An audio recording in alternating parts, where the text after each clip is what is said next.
Bonjour à toutes et à tous. Aujourd'hui, nous abordons un sujet sensible dans le contexte actuel des intelligences artificielles génératives. En ce moment, je vois une tendance qui d'ailleurs ne se limite pas aux étudiants. Travailler avec une IA générative est vécu comme une honte. Quelque chose qu'il ne faut pas faire, sans quoi on risque de perdre tout le crédit du travail fait. Comme vous le savez, plusieurs outils d'intelligence artificielle sont maintenant disponibles pour générer du contenu et pourraient vous paraître comme parfaits pour la rédaction d'une dissertation et remettre un devoir A+. Mais attention, il est essentiel d'apprendre à les utiliser efficacement, de manière responsable et éthique pour répondre aux attentes des enseignants qui peuvent, ou pas, autoriser leur utilisation pour vous aider dans la rédaction de vos devoirs. Travailler avec les IA génératives est tout un processus et demande une maîtrise du contenu au moins aussi bonne que travailler sans. L'objectif de cette vidéo est donc de vous aider à répondre aux attentes de votre enseignant pour rédiger un travail authentique et dans le respect des règles d'intégrité académique. La ligne rouge a été franchie par certains influenceurs, mais attention, le contenu de leurs vidéos ne va pas vous aider à tricher. Pire, après avoir analysé leurs solutions miracles, ceux qui les écoutent prennent de très gros risques, à moins de vouloir vivre l'expérience d'une commission disciplinaire. Eh oui, plusieurs chercheurs et conseillers pédagogiques comme moi travaillent sur cette question pour accompagner les enseignants à développer des évaluations qui intègrent les IA génératives. J'ai par ailleurs publié une vidéo qui aborde le changement nécessaire dans les pratiques d'évaluation des apprentissages pour rendre absurde l'utilisation de ces outils IA. Tricher n'est donc possible que si votre enseignant n'a pas actualisé son approche et ses méthodes d'évaluation. Mais comme l'a souligné la chercheuse Martine Peters, face à l'essor des IA, il est important de pouvoir développer une réflexion personnelle et authentique dans vos dissertations, et non un simple assemblage de contenus générés. Ensemble, nous allons explorer les bonnes pratiques pour produire une dissertation parfaite, intègre, reflet de vos connaissances et vos compétences, de votre pensée et de votre analyse critique des contenus vus en cours. Nous verrons comment structurer votre dissertation, citer correctement les sources, rédiger de manière authentique et vérifier l'intégrité de votre travail.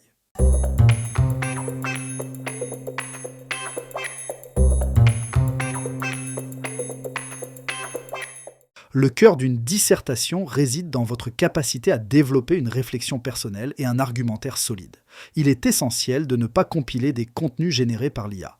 Votre travail doit refléter vos connaissances, votre esprit critique et vos expériences. Pour y parvenir, commencez par explorer le sujet en profondeur.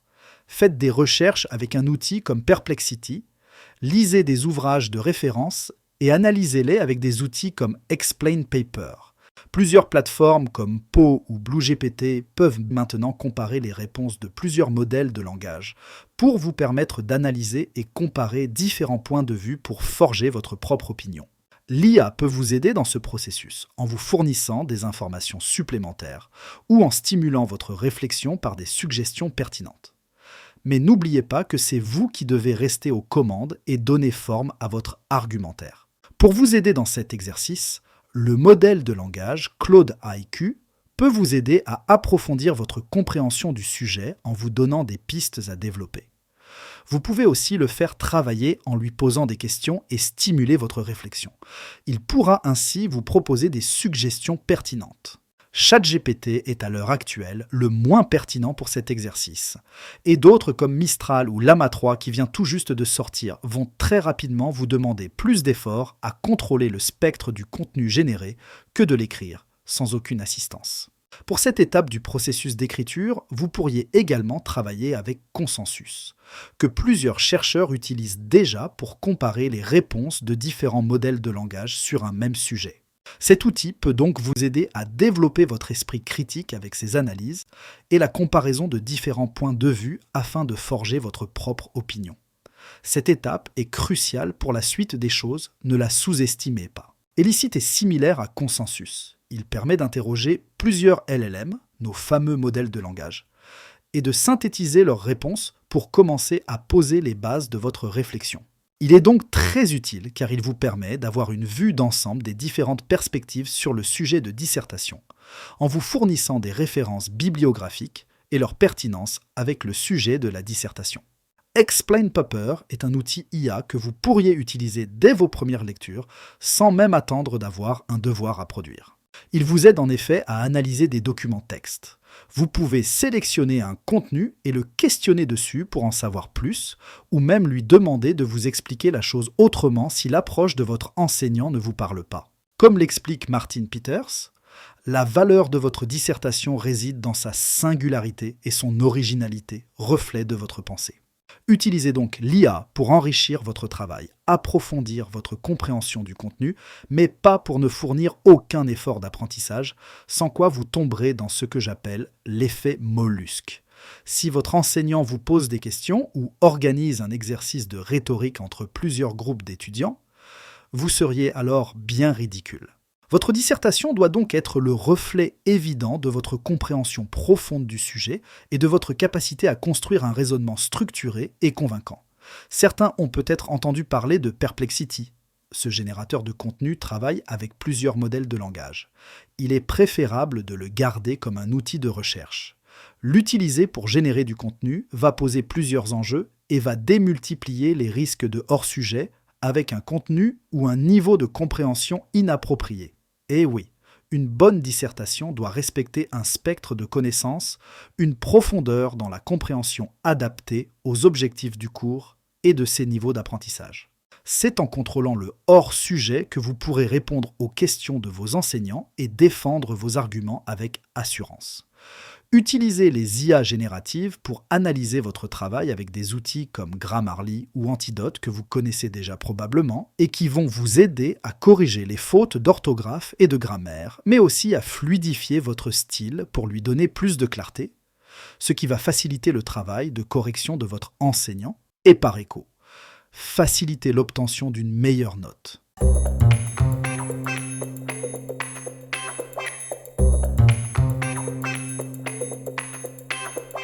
Une dissertation bien structurée est la clé pour présenter vos idées et arguments de manière claire et convaincante. Commencez par valider le format le plus adapté à votre sujet. Rhétorique, argumentation, analyse de cas, résolution de problèmes, approche comparative, historique, herméneutique, etc. Si l'énoncé de votre devoir n'est pas assez explicite, vous avez le droit de questionner votre enseignant sur ses attentes. Dans certains cas, il peut même avoir développé une grille d'évaluation pour vous aider à cibler et prioriser les efforts attendus. Ensuite, organisez votre plan en 3 parties principales: l'introduction, le développement et la conclusion. Dans l'introduction, présentez votre problématique et annoncez votre thèse principale. Le développement doit articuler vos arguments de manière logique, en les étayant avec des exemples, des citations et une analyse pour appuyer la thèse principale, son antithèse, et donner toute la crédibilité requise pour la synthèse. Pour assurer une transition fluide entre les différentes parties, l'IA peut vous suggérer des phrases de liaison pertinentes. Un prompt efficace pourra vous aider avec Claude Sonnet pour articuler les idées de manière fluide et cohérente. Mais n'en abusez pas et vérifiez toujours que l'architecture proposée fait l'écho de votre compréhension du sujet. Sonnet sera par ailleurs plus efficace que Haïku pour travailler des transitions qui doivent rester naturelles et cohérentes avec votre style d'écriture. Malheureusement, je sais que beaucoup d'étudiants travaillent avec les versions gratuites. Faites donc très attention aux recommandations de vos influenceurs préférés, car ils font tous référence à ChatGPT, mais ne précisent pas toujours qu'ils travaillent avec la version 4. Cette version est celle qui limite les dégâts, mais en version gratuite, vous devrez travailler avec ChatGPT 3.5 et là, on déchante. Avec Llama 3, dont beaucoup en parlent comme la petite révolution du moment, mes tests sont plus nuancés. Car oui, Llama 3 est très bon, mais il le serait presque de trop. Il va vous demander une ultra bonne maîtrise des prompts et du fine-tuning pour avoir un contenu aligné avec votre cours et les attentes de votre professeur. Et ne les prenez pas pour des idiots, ils savent très bien quel est votre niveau. Écrire comme un doctorant et parler de choses qu'on ne voit qu'en 5e année ou dans un autre cours, ça se voit. Après avoir développé votre thèse puis son antithèse, vient la synthèse avec la conclusion. Résumez vos arguments clés, renforcez l'idée principale et ouvrez éventuellement sur des pistes de réflexion. Relisez attentivement votre travail pour vous assurer de la cohérence d'ensemble. Une structure solide est essentielle, car elle permettra une lecture simple et fluide à votre enseignant qui ainsi ne perdra pas le fil de votre raisonnement. N'hésitez pas à demander des retours à l'IA pour peaufiner l'agencement de vos idées. Mais in fine, c'est vous qui devez maîtriser la structure de votre dissertation. Une bonne approche serait de faire analyser votre structure par une IA comme Claude IQ avant de faire relire votre texte par Opus.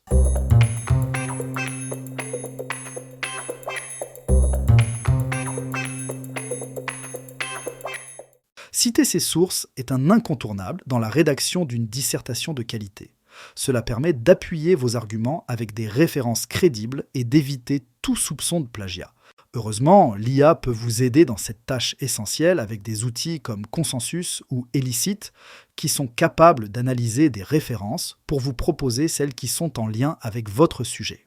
Certains outils vous permettent d'identifier facilement les ouvrages, articles ou sites web pertinents pour étayer vos propos. Des outils comme Grammarly peuvent ensuite générer automatiquement les citations dans le format souhaité. Attention toutefois aux hallucinations. Vous devez toujours vous assurer que l'IA vous fournisse des liens vers les sources suggérées.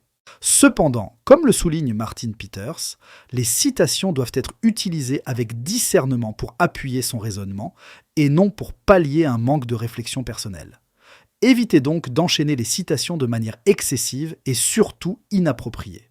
Elles doivent venir illustrer et renforcer votre argumentaire, pas s'y substituer. Le copier-coller depuis des contenus générés par l'IA est également à proscrire. Dans la mesure où les IA génératives consolident, synthétisent et reformulent les contenus qui forment leur base de connaissances, il est impossible de savoir si elles vont vous faire plagier ou pas. Pire, si c'était le cas, il serait impossible de savoir qui l'IA plagie. Ce risque de plagiat discrédite alors votre travail. Rédigez donc dans vos propres mots, en vous appropriant les concepts et en reformulant à votre manière. Appropriez-vous l'articulation des idées pour valider si elle correspond à votre interprétation des choses. Vous devez être confortable avec la structure dite organique de votre dissertation. Vous devez être capable de l'argumenter. Enfin, n'oubliez pas de vérifier méticuleusement vos références. Des erreurs dans les citations ou la bibliographie peuvent entacher la crédibilité de votre dissertation. L'IA est un outil précieux, mais qui nécessite une relecture attentive. Certains modèles de langage et surtout certaines versions d'outils génératifs comme ChatGPT 3.5 sont une catastrophe.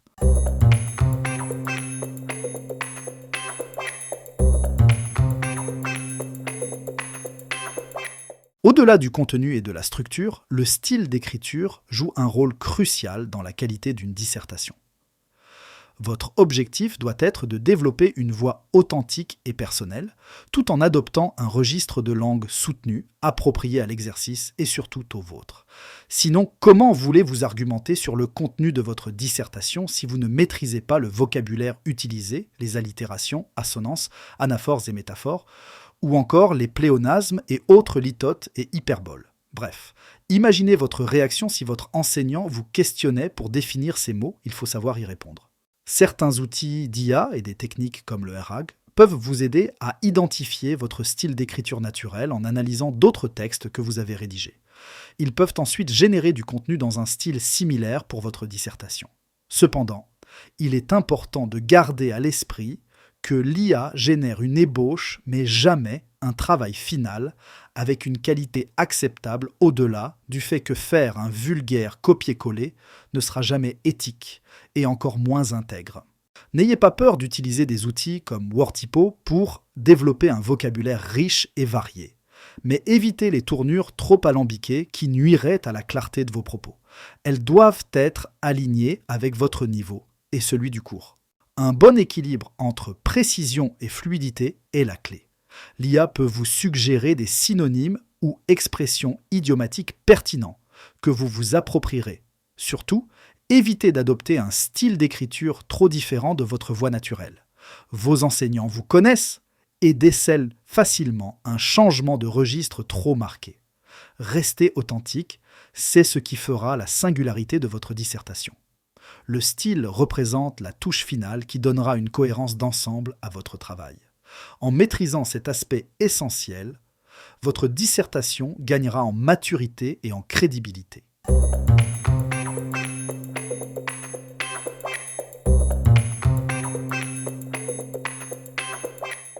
Une fois votre dissertation rédigée, l'étape cruciale est de vérifier son originalité et son intégrité. Il est essentiel que votre travail soit le fruit de votre propre réflexion et non une simple compilation de contenu généré par l'IA. Heureusement, plusieurs outils comme Turnitin peuvent vous aider dans cette tâche pour évaluer le taux de plagiat et détecter d'éventuels passages copiés ou trop proches de sources existantes. D'autres comme Linguix ou Grammarly, qui est très largement autorisé par les universités, peuvent vérifier la cohérence globale et le style pour s'assurer qu'il n'y a pas de rupture suspecte.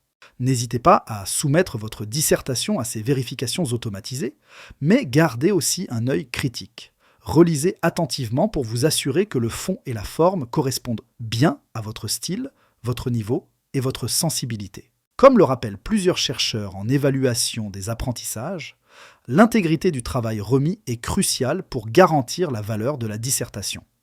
Un manquement sur ce point pourrait gravement entacher votre crédibilité et vos notes. Par écho, c'est votre arrivée sur le marché du travail qui pourrait être très désagréable. La tentation peut être grande d'assembler facilement des contenus générés.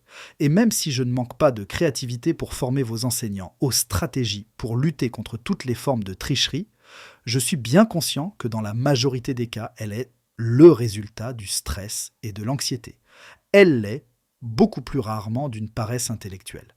Mais agréger des contenus sans discernement et travailler avec des IA de paraphrase serait trahir l'essence même de l'exercice de la dissertation, censé refléter votre travail personnel et votre maturité intellectuelle.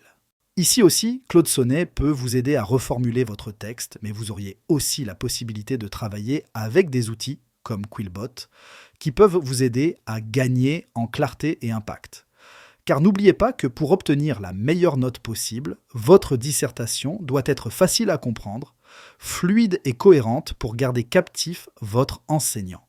Plus votre dissertation sera facile à lire et à analyser, plus votre note en sera meilleure. Travailler avec des IA génératives de manière aveugle va juste vous conduire dans le mur. Surtout si votre enseignant a la bonne idée d'organiser une séance en salle pour vous poser des questions sur votre travail.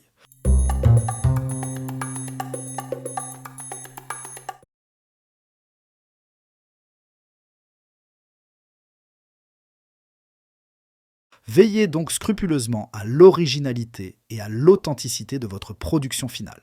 C'est la clé pour valoriser vos efforts et donner tout son sens à ce travail académique. Pour terminer, je voudrais insister sur le fait qu'il s'agit avant tout d'une opportunité unique de développer vos compétences d'analyse, de structuration des idées et d'argumentation.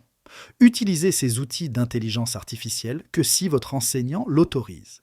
Ils sont alors là pour vous accompagner dans cette tâche exigeante mais pas pour vous remplacer, en vous aidant à consolider vos connaissances, approfondir votre réflexion et affiner votre expression écrite. Comme l'affirme si justement Martin Peters, la véritable valeur d'une dissertation ne réside pas dans sa perfection formelle, mais dans l'authenticité de la démarche, le cheminement de la pensée qu'elle reflète.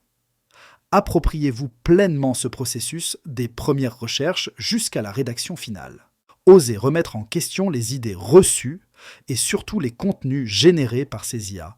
Explorez de nouvelles pistes et défendre vos convictions. La singularité de votre dissertation, ses imperfections même, seront la marque tangible des efforts que vous aurez fournis et de la maturité intellectuelle que vous aurez acquise. Restez confiant, vos enseignants sont là pour vous guider, vous challenger et vous aider à progresser.